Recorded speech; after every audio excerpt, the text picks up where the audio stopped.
એટલે વિદ્યાર્થીથી પોતે ઉજળા છે એવું પ્રોફેસરો માનતા હતા. એવો એક જમાનો હતો. એમના સીધા જ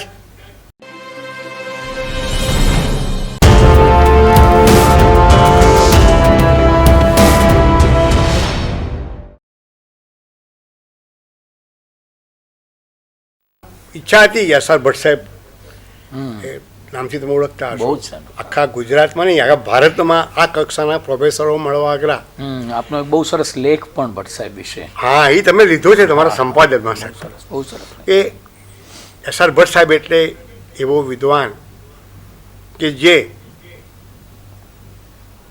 ઉંદર પકડવાના ઉંદરિયા વિશે 2.5 કલાક બોલી શકે અને બોલ્યા હતા.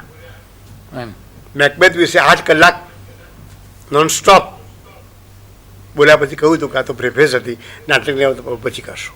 વાહ. પણ એ જમાનો હતો, પહેલાં વિદ્વાનોનો જમાનો હતો. એ યશર ભટ્ટ સાહેબ એટલે કોણ? વિષ્ણુપ્રસાદ ત્રિવેદી જે હતા ને વિદ્વાન, એમના એ વિદ્યાર્થી.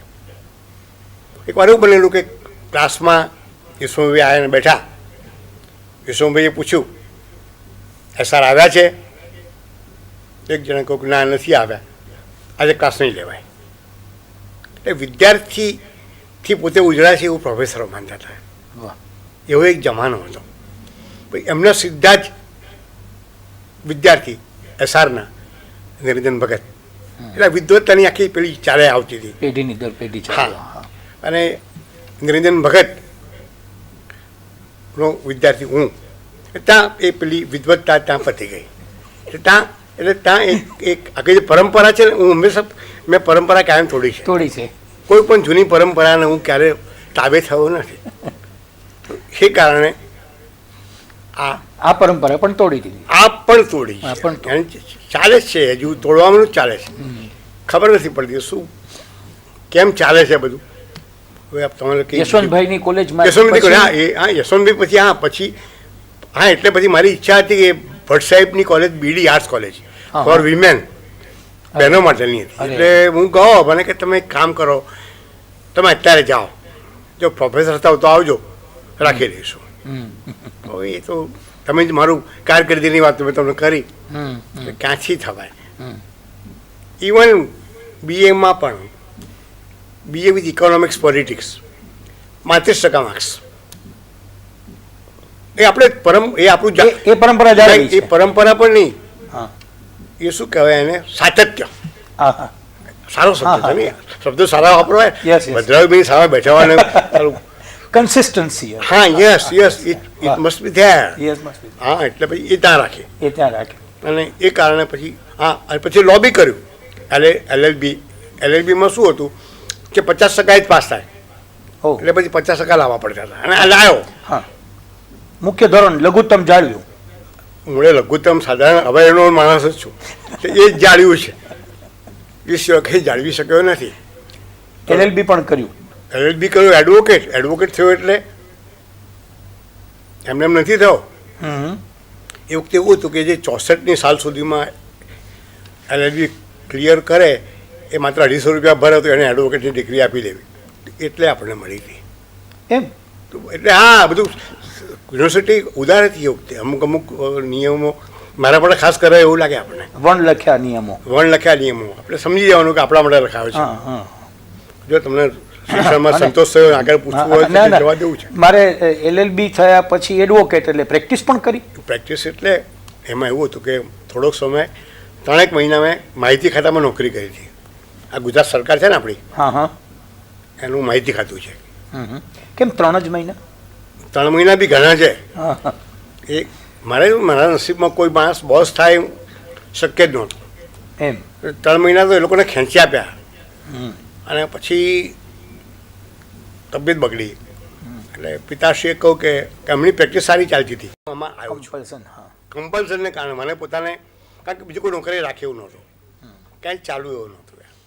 એટલે પિતાશ્રી જો એને ના રાખ્યો હોત તો હું ક્યાં હોત ખબર નથી. અહીં તો ન જ હોત તમારી સામે, ઇન્ટરવ્યુમાં ના હોત તમારા. એટલે પિતાજીની પેઢીમાં જોડાણા એ પહેલાં લખવાની શરૂઆત કરી દીધી? લખવાની તો શરૂઆત ઘણા વર્ષો પહેલાં, 50-55 વર્ષ પહેલાં. હા, 56 વર્ષ થયા મારે લખવામાં. મારી પહેલી કૃતિ 1956માં નવચેતનમાં મારો પહેલો લેખ છપાયો હતો. એ પહેલાં 10 વર્ષ મેગેઝિનોમાં છપાતું. અને પહેલેથી આ રીતે હાસ્ય ના હાસ્ય તો બધું પછી આવ્યું. ક્યારે આવ્યું એ ખબર નથી. નામમાં કયા નામને કારણે એવું લાગતું હોય હાસ્ય છે એ બી હું માનતો નથી, પણ લોકો કઈ હાસ્ય લેખ છે એટલે હું વિવાદ કરતો નથી. કરશે તમે કહો છો તો માની લો જતું કર્યા. પણ પહેલાં છે ને હું કરુણ વાર્તાઓ લખતો. એમ કરુણ એટલે સાહેબ યુ વોન્ટ બિલીવ કે એવી કરુણ કે હું લખતો હોઉં ને જમણા હાથે લખતો હોય ને મારી આંખમાંથી આંસુની ધારા વહેતી હોય, ડાબા હાથે આમ આંસુ લૂંટતો જઉં. હું પોતે જ મારી વાર્તાની કરુણ વાર્તાથી અભિભૂત એકલો, કારણ કે હું જ થતો હતો એ વખતે. અને પછી એ વાર્તા આ રીતે કરું. એટલે લેખન પ્રવૃત્તિ ત્યારથી શરૂ થઈ? શરૂઆત હતી, હા. લગભગ કોલેજમાં જ ગયો ને ભણવાનું ધ્યાન પહેલાં હતું નહીં, આ જ કારણે કે ભણવા સિવાય બધું જ ગમતું હતું. પણ એમાં આપને કોઈ ઇન્સ્પાયર કર્યા હોય કે ના, એવું કંઈ પ્રસંગ બન્યો હોય લખવા તરફ વળ્યા હોઈએ? કારણ કે રુચિ તો ભણવાની હતી નહીં, એટલે લખવું વાંચવું ને એ બધું કંઈ બહુ ના, એટલે ભણવાનું જ નહીં વાંચવાનું. બાકી મને વાંચવાનો શોખ બહુ. એમ પહેલેથી શોખ એટલે કેવો, આજની તારીખ સુધી અમારી સાહેબ આંખની તકલીફ છે, 2 મોતિયાના 2 કરાયા ઓપરેશન પછી 300 પાના હું રોજના વાંચતો. આજે પણ મારી પાસે પસંદગી કરવાની આવે, સારું પુસ્તક જો વાંચવાનું ના હોય ત્યારે હું ખરાબ લખતો હોઉં છું. એમ? હા, એટલે પણ લખવાનું એ વિકલ્પે સારાના વિકલ્પે ખરાબ લખું છું.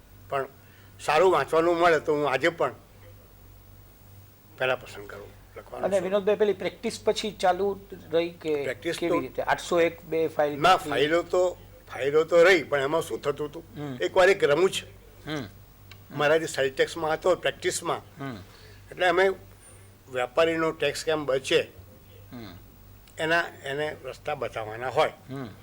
ખરાબ રસ્તા નહીં, સાચા રસ્તે એને નુકસાન ન થતું હોય એ અમે જોઈએ, સલાહ આપીને એ પ્રમાણે ચાલે.